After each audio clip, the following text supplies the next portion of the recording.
promotion video comprised of Steve Hazelton, myself, and Dennis Parker are today traveling around the Bay Area with some interviews of historic racers from BCRA.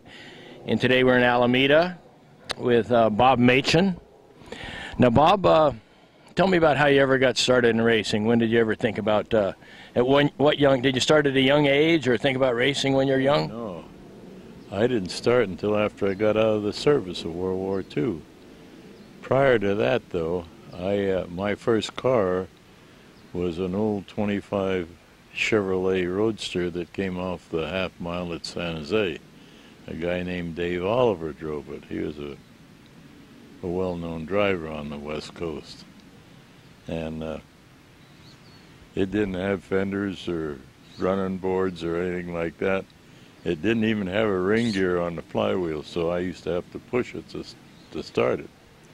And I'd turn the key on and get it rolling and pop it into second gear, and the second that it fired off, I pulled it out of second gear and jumped back inside of it. Sometimes I didn't get all the way in, but I guess that's probably part of the reason that I kind of followed racing. How old were you then? That car I was 15 when I was able to buy it.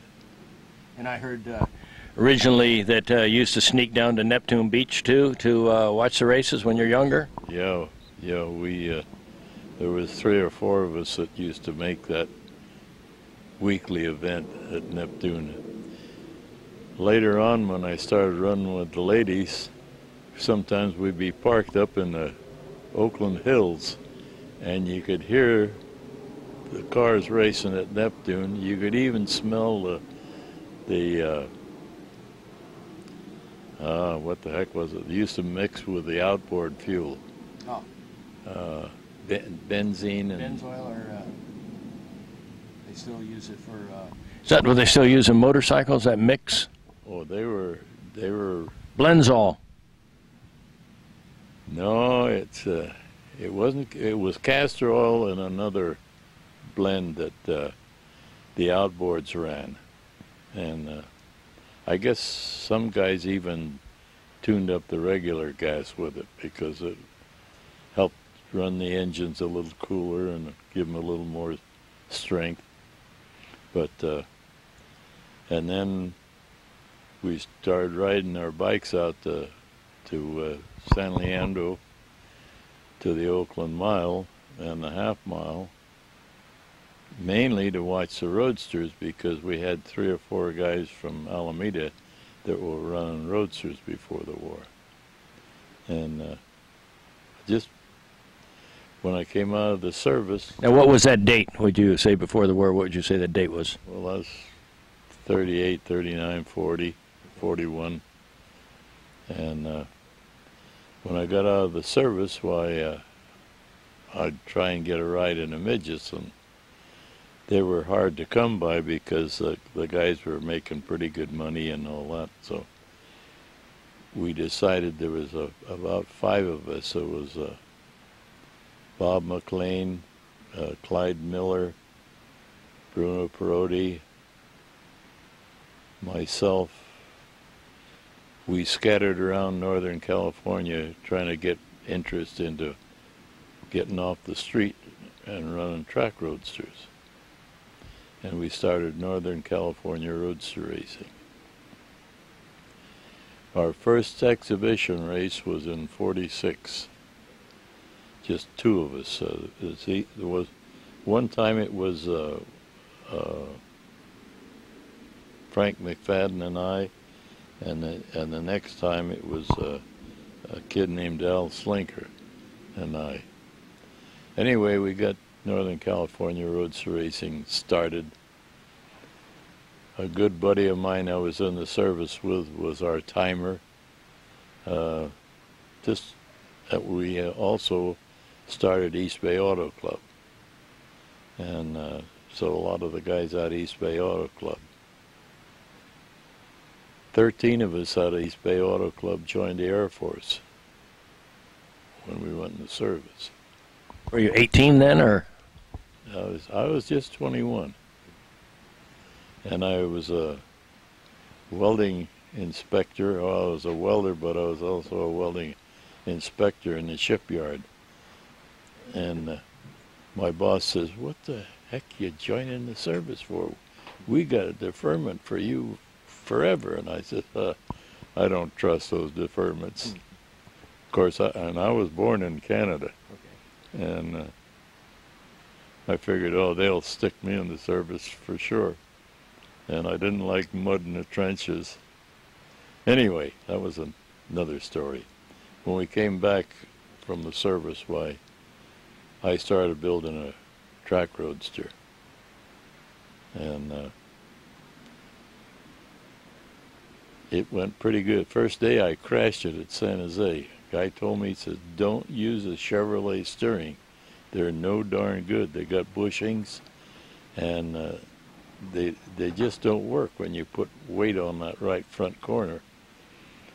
Well, I didn't have too much money. I was buying a house, and so I used a Chevrolet steering. And the first day at San Jose, I got a picture of me climbing the telephone, well, not a telephone pole, but it was a light pole. So then I decided I'd better go get a decent steering, so I bought one from the Bonini brothers. The Franklin steering had Timken bearings in them. And a week later I won the race at San Jose. Same car, but at least I could steer it. How many cars were in that event? I think there was about 14 of us. And I got some pictures we can look through and see.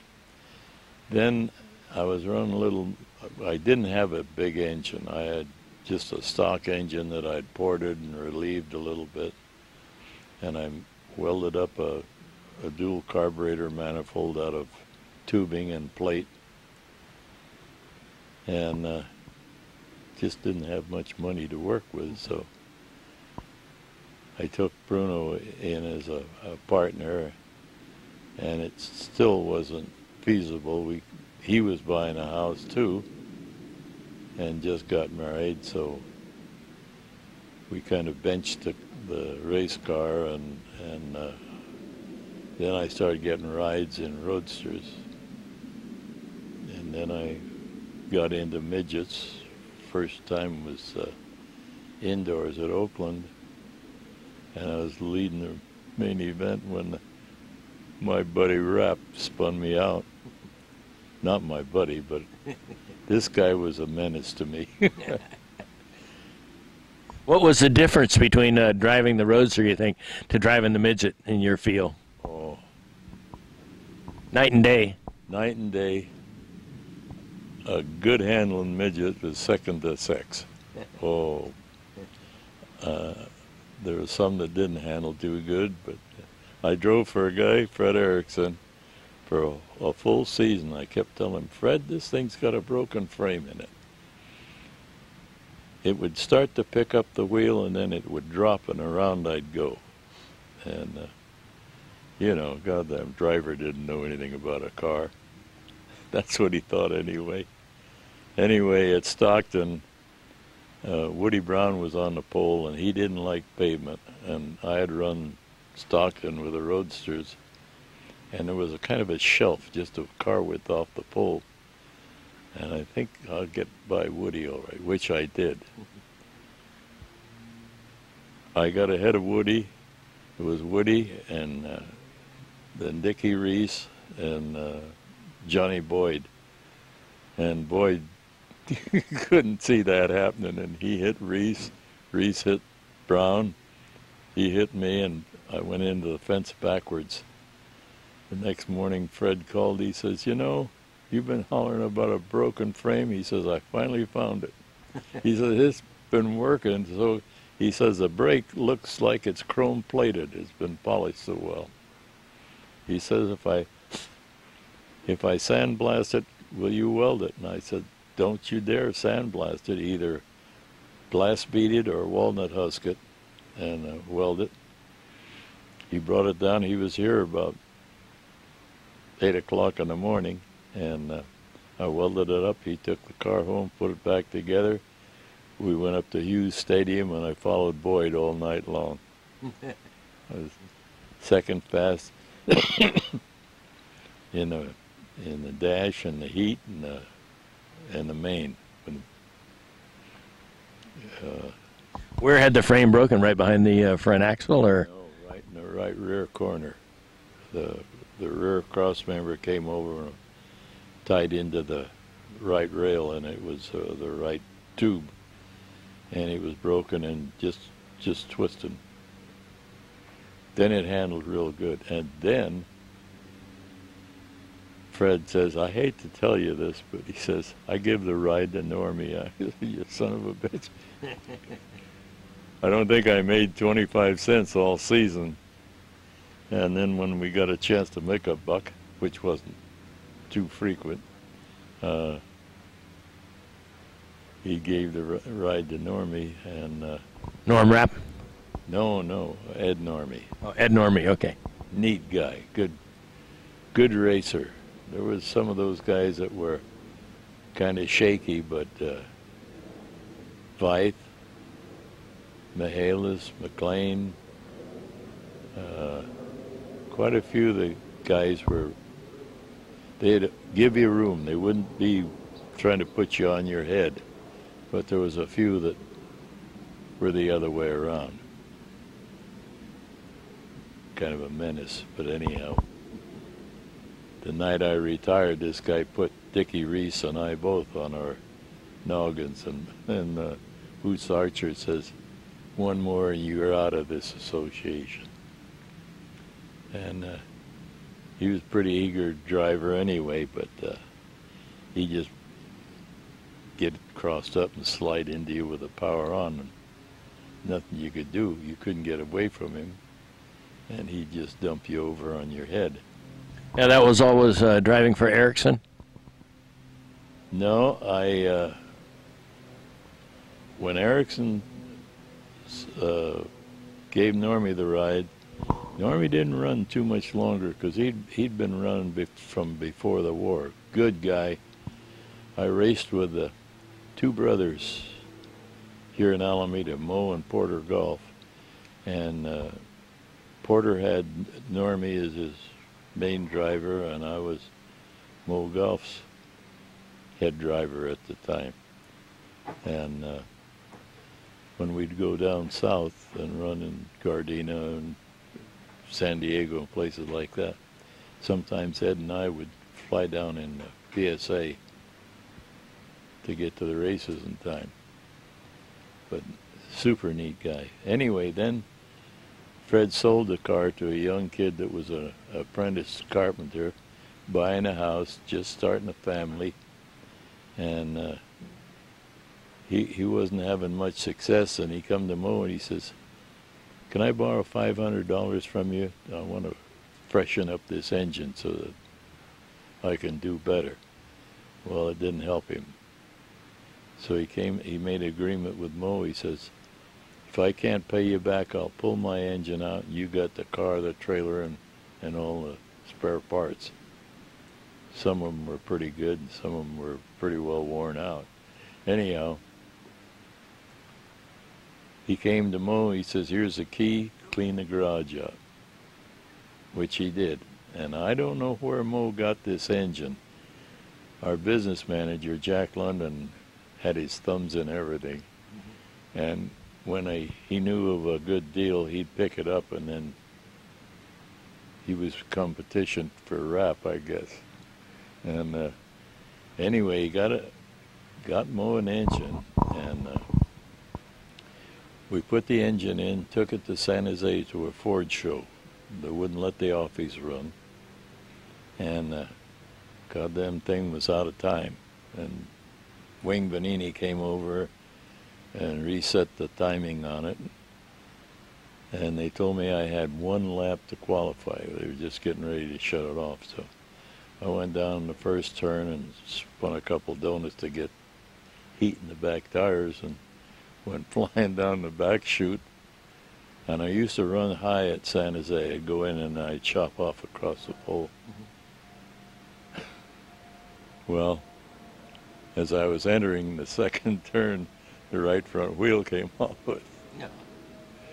And I got it stopped, except it did bend the axle. And Mo says, I got a brand new axle at home. He says, if you'll come home and a buddy of yours and put the axle on, I'll let you take the car to Sacramento. West Capitol was the next race. So we worked until about 2 in the morning. And Mo had just bought the Greenman cars from a doctor in Southern California, 2 offies, and a big U-Haul trailer full of stuff. Pretty nice equipment. And he had a couple of back tires. One was a slick that some guy had taken a 1/2-inch grooving iron and put a diamond tread on it like the Goodyear tires used to have. And on the other wheel, same size, was a staggered block. And they were 10 inches wide, which was a wide tire at that time. The staggered block would pull these bricks up damn near. I mean, they'd really get a hold. But you couldn't run them on the outside too well, unless it was a nice, kind of a soft track. So I put the groove slick on the right, and the staggered block on the inside. And that goddamn Okie, London, was down the block, and when we left, he went in to talk to Mo, and he says, I'll bet you $50 if he runs that tire combination, he'll make his head. So Mo didn't want to see me make my head, so he took the wheels and tires off and put a regular set of Firestones on them. And when we backed in to hook up the car, and I looked at the back tires, I was furious. Mo would have beat the hell out of me, I guess, if he'd been there. I went around the side and kicked in the side door, grabbed the 2 wheels and tires that I'd had on it, threw it in the back of the truck, and to Sacramento we went. Well, I didn't know whether he changed the weights on me when he changed the tires or not. And I kind of liked running even rubber, where most of the guys like the stagger. Today they got a stagger this wide on the outside and about so wide on the inside. Right. And they use that stagger to turn the car. Well, they got power steering now, which we never had. Anyway, I got up there, and you don't try and set a car up on a dirt infield because there's nothing level. I thought, well, when I go out to warm up, I'll mash it in the corners just to see if it's driving toward the fence real severely. Well, it was. So I took a half a turn off the inside, took some of the weight off of it. When I went out for hot laps, I was kind of cautious with it, and it was still walking. That staggered block, they just really get a hold of the racetrack. So I came in and took another partial turn out of the inside, went out, set fast time. Only race that I had fast time, won the dash, won the heat, won the final heat, and the main event. And Mo had told this guy, a chief down here at the air station, that he'd sell him the car for $1,500. He come running up to me at the finish line, and he says, "Don't you call Mo?" And I says, "Hey, I drive for Mo. At least I think I do." I did. And he says, "Will you go to San Diego with me?" And I says, "If you take it out to Joe McCarthy and have a valve job done on it, I'll go to San Diego with you." Oh, he says, I don't have that kind of money. I'm spending. I says, "Okay, I won't go." So he took a friend of mine, Gene Gurney, down. And I heard he was running either 3rd or 4th, and the engine erupted. When I was running it, I could hear it starting to wheeze at the end of the chute, and I knew the valve springs were weak. And that's why I told him to have a valve job on it, because McCarthy would test the valve springs thoroughly. He is a good mechanic. So then he had to build a new engine. And I don't know where he got the money for that, but he had Joe McCarthy build him an engine, and the only thing that I think he had to buy a cam for it and a crank and a block. He saved the intake manifold and the magneto, and he had to buy a new pair of heads for it because one head got eliminated. So he asked me, he says, I got Mike McGreevy's going to drive it for me, but he's promised the guy he's driving that he'll drive 6 more races before he leaves him. And he asked me if I'd drive for him. I says, yeah. So the first race at San Jose,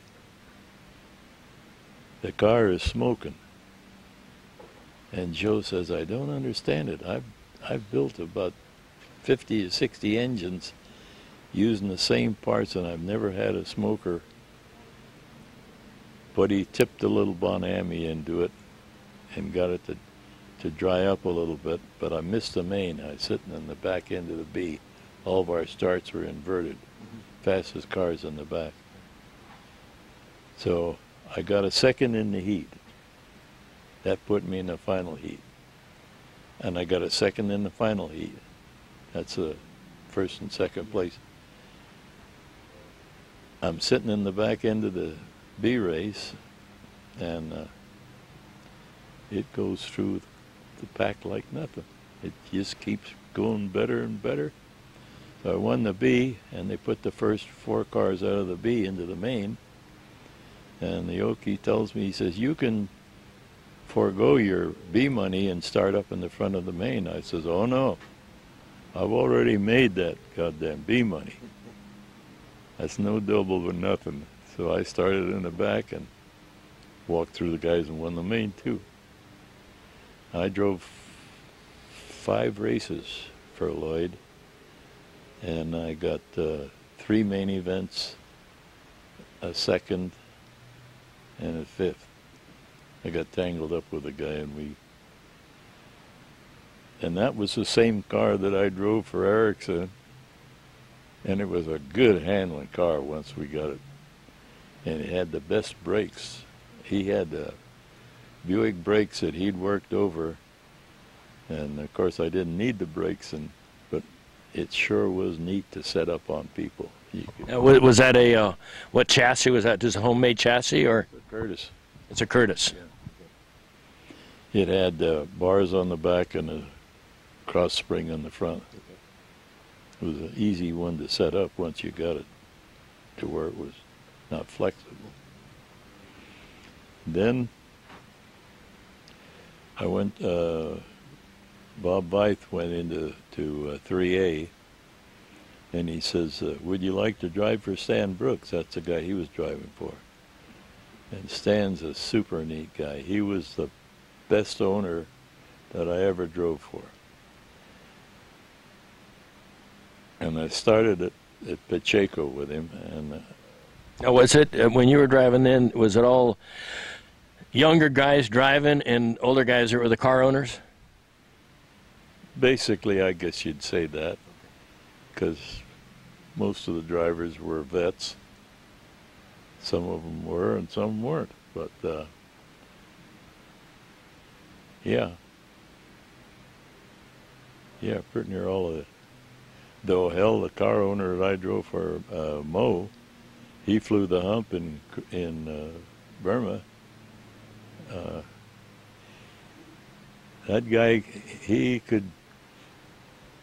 I went long hours without much sleep. I was a welder at the air station. I was also commercial fishing at the same time. I worked the swing shift. I'd get home about 12 o'clock. Sometimes I'd go out in the shop because I was welding for a guy making motorcycle tanks. And I'd work for a couple hours. I had the trailer and the boat all hooked up here ready to go. And I'd go in and sleep for a couple hours and then launch the boat and run out the gate to go salmon fishing. And then come back in time to go to work on swing shift. But Mo took care of an ice cream plant.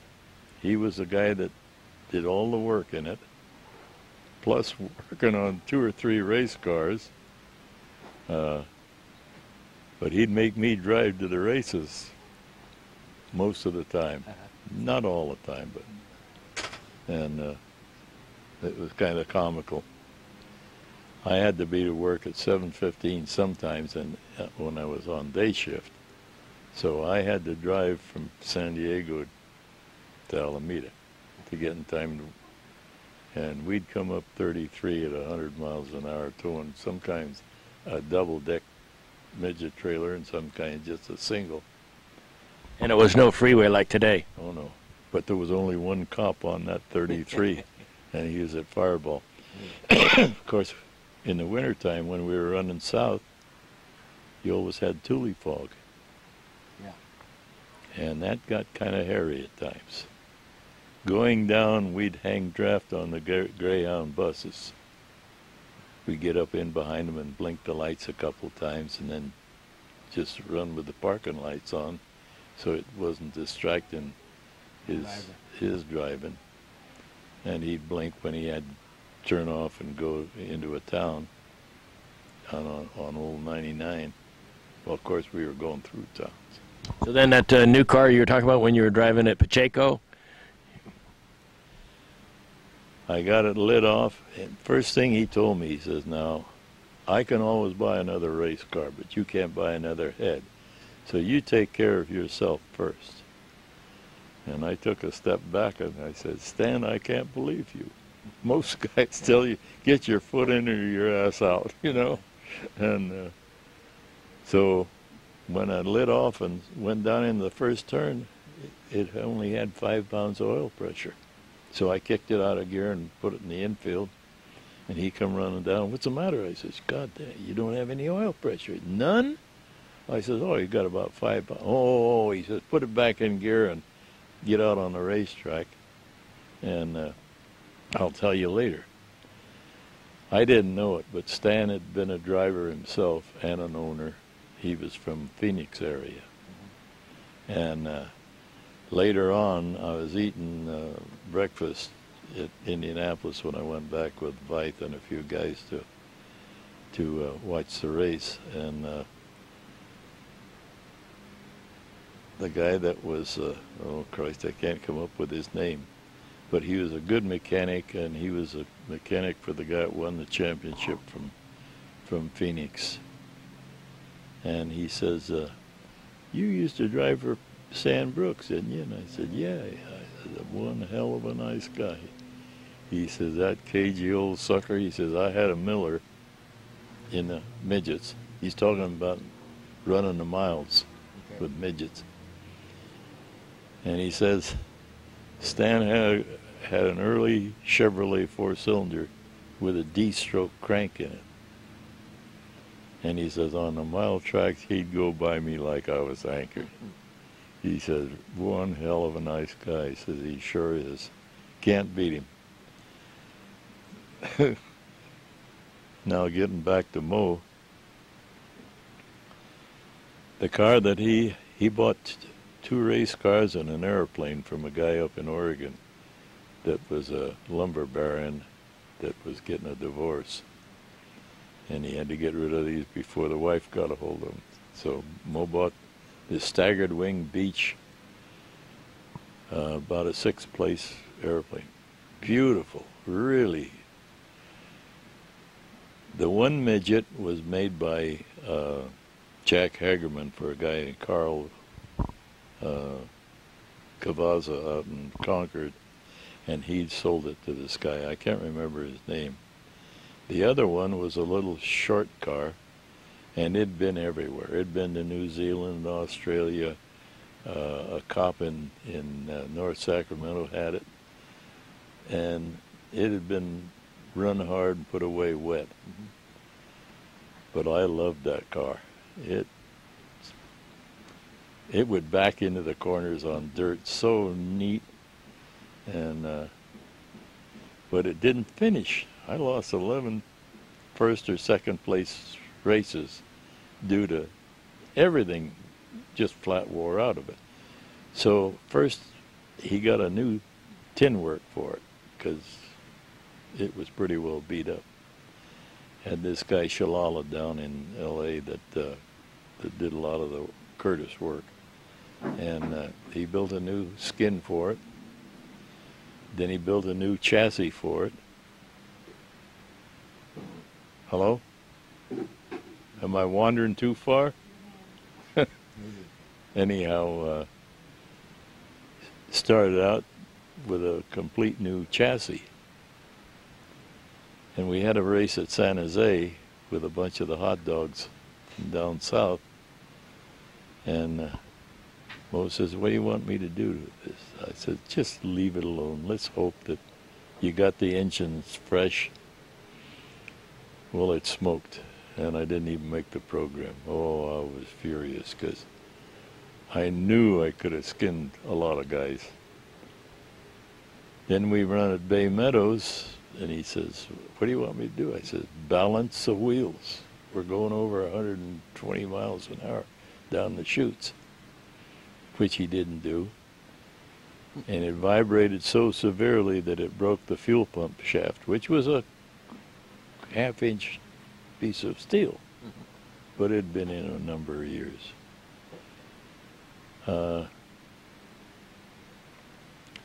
Sometimes he'd kind of overlook things that he shouldn't have overlooked, but anyhow, I enjoyed driving the car. We went down south. He took the other kid that was in the team. I put my helmet bag in the little car. Mo says, you're not driving that tonight. I said, what do you mean? We're running against the country's best down here. Why change? He said, I'd like to see you finish a race for a change. He said, if you don't want to drive the big one, go find a ride. The big one was a standard midget. This one was an inch and a half short on one side. I guess it'd been straightened too many times. But so I'm in the dash in the big car, third fastest qualifier, and Vythe, my buddy, I says, what's this guy Crawford like? He was from Southern California, and he owned a bunch of supermarkets. He says, oh, hell of a nice guy. Well, he put me in the air in the first turn, and I went over to Vythe. I said, well, I thought you said he was a nice guy. He says, he is. He didn't mean that. I says, well, he didn't. He just didn't turn fast enough. I got fifth. I was the best of the guys from up north, and that was including Baldwin and Boyd and Reese and Kopp. And anyhow, some races were good and some races. But and Spoo, I had a bunch of spacers that I used, because from the heel to the top of my knee, I'm about an inch longer than most guys, and Spoo was about an inch and a half. And I had a bunch of these spacers, but I didn't have bolts long enough to use a whole bunch of them and when he got through with the race, he had a black mark damn near ate through his Levi's from the trying to steer it, because it's like we put his boots in the car and then slid him down in the boots with no socks to get him in there. And he just, Johnny Parsons got about 3 or 4 qualifying. Everybody was kind of upset about that. But when he came around to lap Spoo just drove away from it. And I says, Mo, this would have been our main event tonight. It didn't break. He says, yeah, but it would have probably with you in it. Anyway, that's enough of that. What else you want? What was that story about you were going to take a ride, and I forget who the mechanic was, and you had said you took a lap in it, and then he said, whoever it was told you, what do you think? And you said, I think we ought to put it on the trailer. Then he told you to get a couple cups of coffee. that was George Bignotti had 3 cars, and he's a crackerjack mechanic. I mean, he's a guy that made A.J. Foyt, really. Yeah. And anyway, he sold the car to a guy named Vic Titelli, who was an old motorcycle racer. And he got upside down, and his wife says, get rid of the car or get a driver. So he got me to drive for him. And the car was a full torsion bar car. It was a good car when George had it. And Vic was a hell of a nice guy, but not much of a mechanic. And it got tired, and he called me. He says, I can't make Oakland tomorrow. That was the last race they're going to have on the 5/8 on the flat, because the first turn was breaking up on the wall. No, the second turn was. And so when I get out to the racetrack, George says, how's the car going? I said, we'd do Vic a favor if we left it on the trailer, because it's getting ready to, it's tired. Oh, he says, not that bad. I said, we'll light it off when we get it inside the track, and we did, and it was blah, blah, blah, you know. Not. He says, I think you better go get a couple of cups of coffee. So he didn't want me watching what he was doing. And it was an afternoon race. And what engine was that? It was a V860. That's what, George was good on all engines, but later he went to, when he went to Office, he got rid of the V8 ones. Anyway, it was an afternoon race, and the concessionaires weren't even firing up the coffee urns. I said, don't you have a regular coffee pot? She says, yes, halfway across the San Mateo Bridge. And it won't be here for a good 15 or 20 minutes. Anyway, finally got 2 cups of coffee and got back to George. He says, what'd you do, watch the tree grow? And I said, damn near. He had the carburetors apart, the mag was off it, he's changing the rear end gears, and I mean, when he got it all done, he said, well, let's fire it up now. And if I'd have been blindfolded, I'd have bet my life I wasn't sitting in the same car. I says, always heard you were a goddamn wizard. Oh, I know it. He says, how are you going to drive it? I says, well, the tires aren't too good, so I can't push it. I'll just try and conserve the rubber and finish. He says, that's the best way to do it. Well, I found a hole in about the 5th spot in the first turn, and I stayed in 5th spot. And the guys that were ahead of me started dropping out, burning off tires. One guy lost his exhaust system on the right side. I damn near ran over it. And 90th lap, why, I'm leading it. George comes out and gives me this. I said, yeah, we got to finish yet. And the guy behind me was Rapp. And I would never let him get by me. Not that time, anyway. So, anyway, we won it. And Norm got second, I don't know who. And George told me when we were back in Indianapolis, so he says, you know, you didn't impress me when you come out of the Roadsters, but he says, you and I could have made some money. Everybody else that was in my equipment was trying to blow it up. I said, no, it just run too good, George. That was a problem. But you had Marvin Burke was a champion in his car. Well, Aggie was too, and Boyd was. Everybody that drove for him was a champion. But the guy really knew what the hell he was doing. So you just raced around Northern California, Southern, and the West Coast. Did you ever go to Indy or? Just to watch the show. I didn't go back. If they'd have ran midgets there, I'd have liked to tried it. So, did you have a specialty here as far as like indoors or dirt or pavement? What was your favorite? There was a couple of tracks that, look at this guy. Now I know how my fence got bent. Anyway, I liked San Jose was my prime. It was a pavement track, and it was banked. Good track. Stockton was a nice track. It was pavement.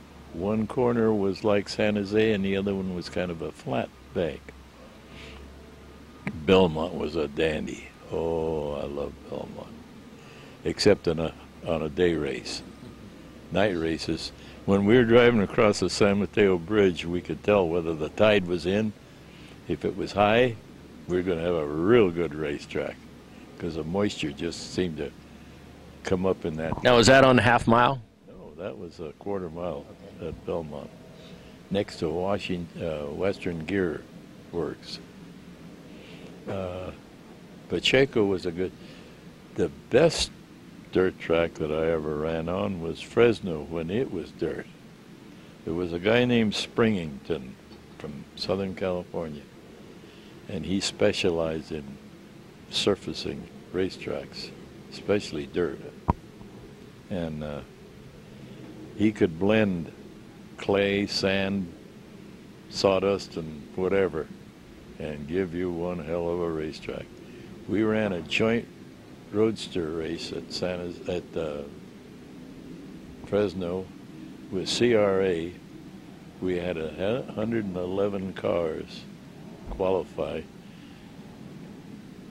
We ran 2 main events, 2 semis, and you could have started a whole night race after the race. You walk across and damn near step out of your boots. Yeah. It was throwing the stuff clean to the lights. So who was the best car owner that you drove for it, would you say? Oh, I'd say Stan Brooks. I don't like to specialize. I understand that, but sometimes you have a favorite, or it's a good time in your life too. Stan was the fairest and most knowledgeable outside of, I only drove one race for George, Big Naughty.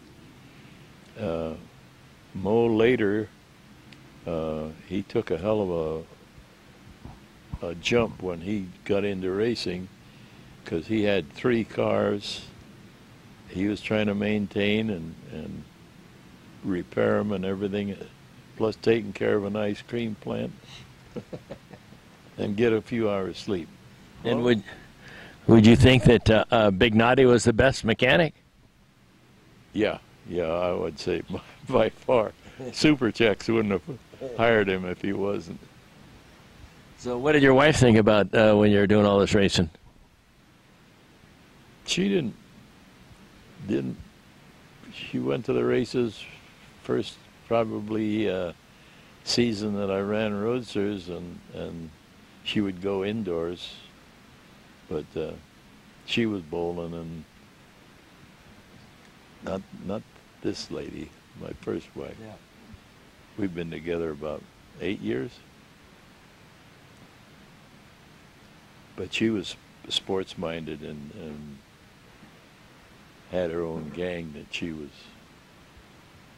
Yeah, a lot of racers at that time wasn't anywhere near what it is today as far as like TV and everything else with families and whatever else. In 48, or maybe 49, we ran 8 races a week in the roadsters.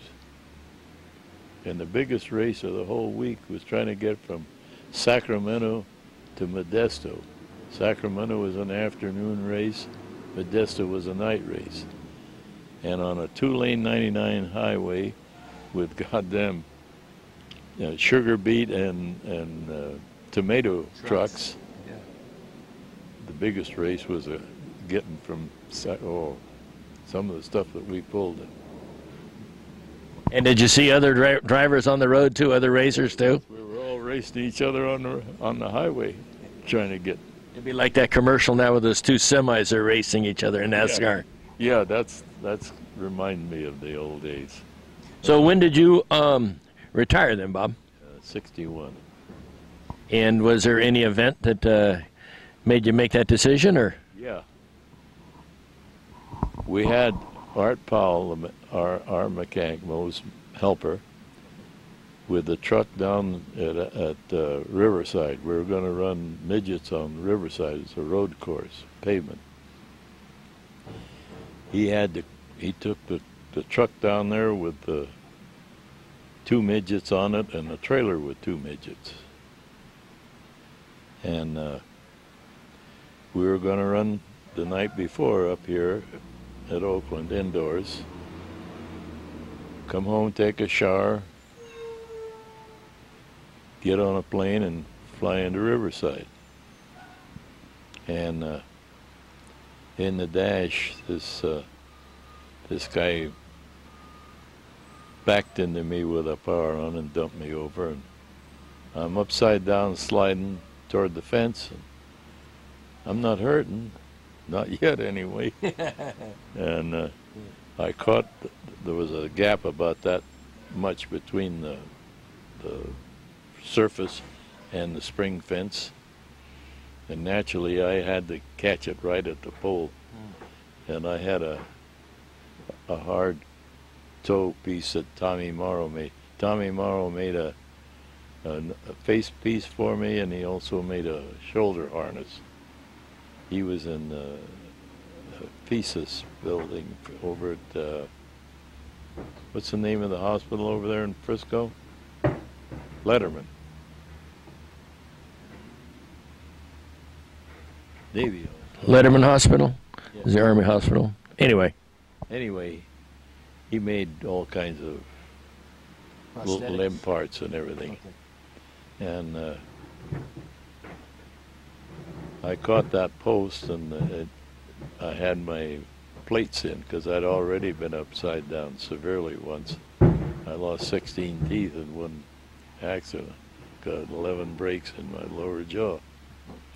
And nose and cheeks, shoulders. I'm paying for it now. I can feel them. Anyhow,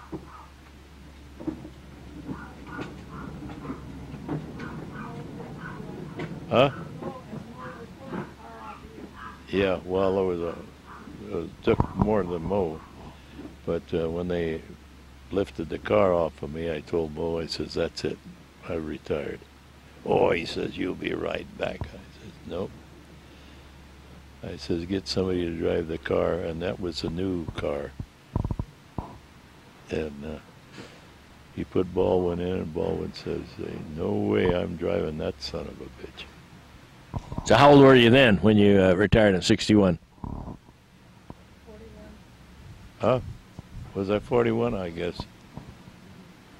You had enough by then, obviously. You wouldn't be here at 90 if you carried on, you know.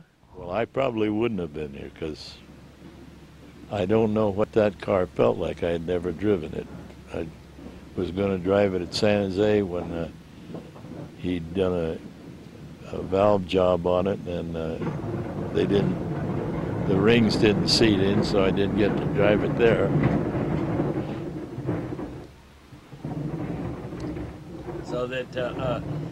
So now after racing, did you have any withdrawals after that? I don't think so. Have I? Maybe. You ran your career, and that was good, and you're perfectly happy with how it all went.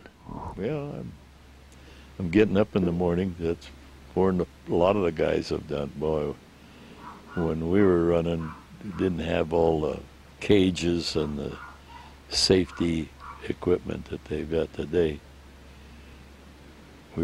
At that time, they were losing about 29 drivers a season, roughly, in just the midgets alone. So what was your career then after you've always been a metal fabricator or welder? Or? Yeah, I guess so. I got trash around here. I also commercial salmon fished until the state took that away from us.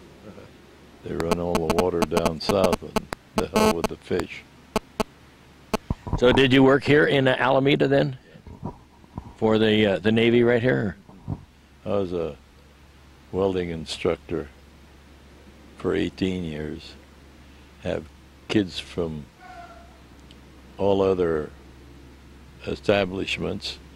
Had Eskimo kids from Alaska, farmers from the east.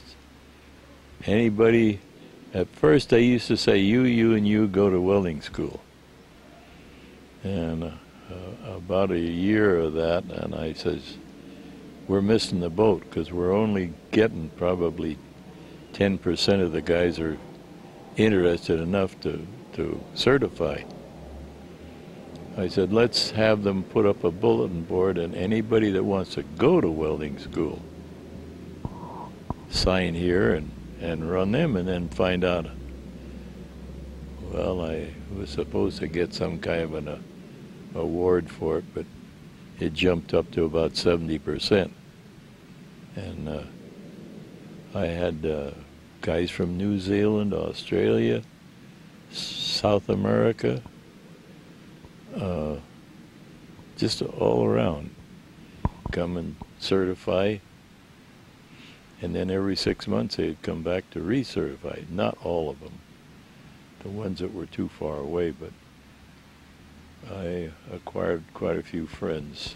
Yeah, there's the welder where Dennis works, said that you were the guy that used to teach him. He works on race cars now. There's a welder that is at the shop. Oh yeah, this guy? No, a guy that works with him. Oh yeah, neat.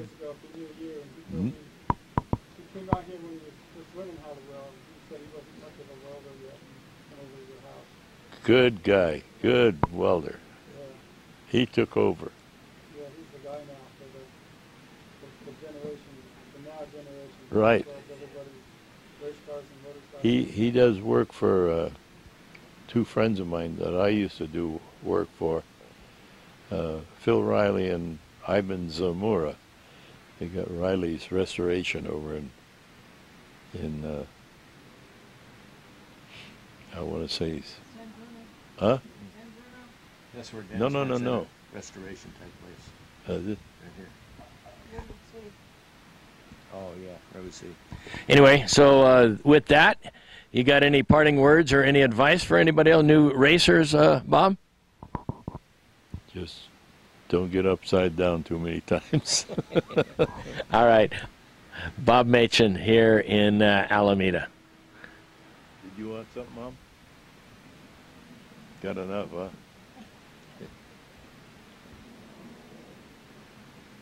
Okay? That was really good. Yeah.